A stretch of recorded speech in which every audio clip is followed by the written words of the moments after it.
temos que ter uma qualidade na coloração dessa lâmina, pois se é feita uma coloração incorreta, nós não vamos conseguir ver muitas coisinhas pequenas que temos que ver num hemograma. Por exemplo, aqui, olha só, aqui nós temos uma coloração perfeita de como nós temos que ver as hemácias douradas, tá?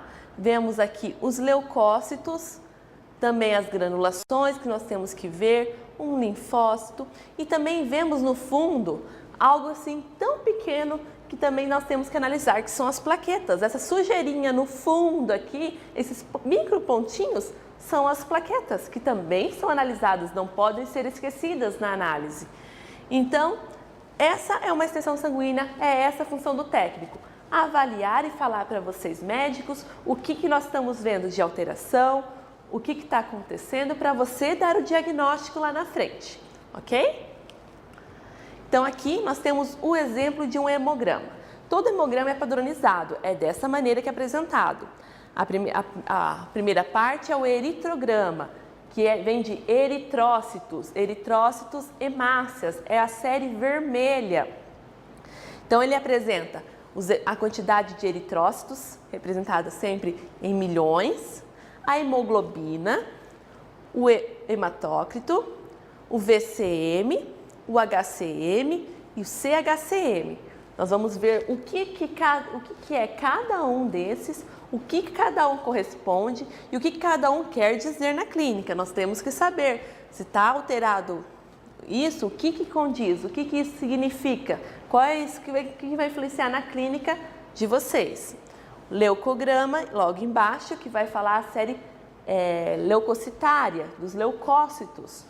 Quantos leucócitos tem e qual a divisão neles. Se nós temos neutrófilos, se temos um desvio à esquerda, que nós vamos ver o que é, se nós temos eosino, linfócito e assim por diante.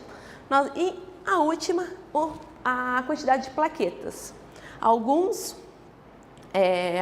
hemogramas ainda vêm uma parte em plaquetas que vê se tem alteração do tamanho das plaquetas, mas não são todos aparelhos que nos dá isso. Então, esse é o formato de um hemograma que nós temos que avaliar. Algo muito importante que nós temos que saber: a quantidade de tempo que dura uma célula na corrente sanguínea. Pois nós sabemos assim, de quanto em quanto tempo tem que fazer um hemograma? Será de quanto em quanto tempo que vai se alterar?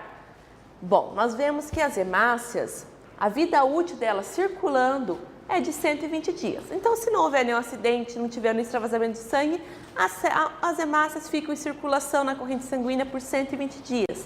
Depois de 120 dias, o baço captura ela, porque ela vai se degenerando, se degradando. Quando passa pelo baço, que ela tem alguma alteração, que ela não está mais com o seu tempo viável, o baço captura ela e vai formar novas células. Os neutrófilos, que são a série granulocíticas, ela dura 8 horas. Então, se você fez um hemograma no dia anterior, não tinha bastões. E hoje, 12 horas depois, eu fiz, já apareceu 10 bastões.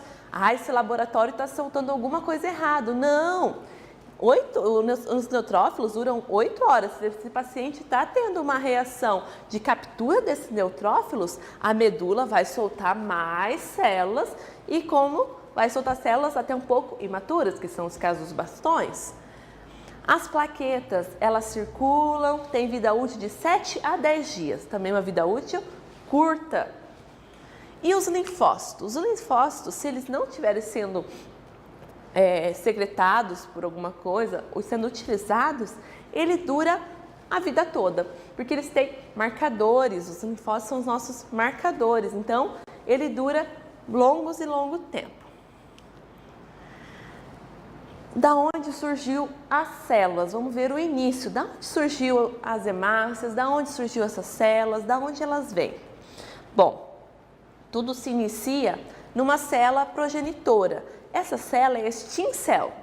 Essa única célula vai se diferenciar e vai formar todas essas células que nós vamos falar hoje.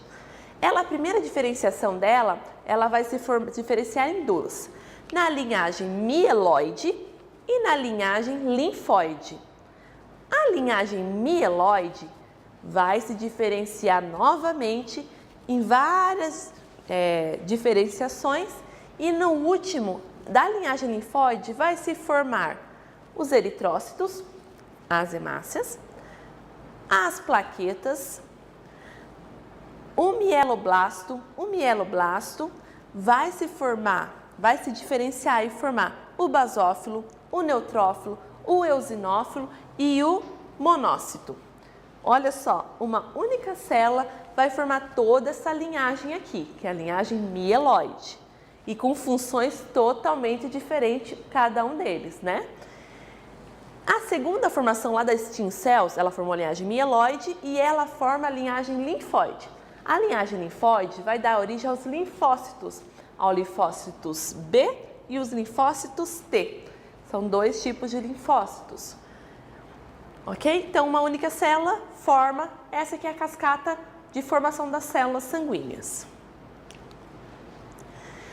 Vamos iniciar a série eritrocitária. Vamos falar agora sobre a importância dessa série, sobre as alterações dessa série, sobre as inclusões que pode ter nessa série das hemácias e espero solucionar as dúvidas de vocês. Se vocês tiverem alguma dúvida, vocês podem estar enviando, que nós vamos estar respondendo.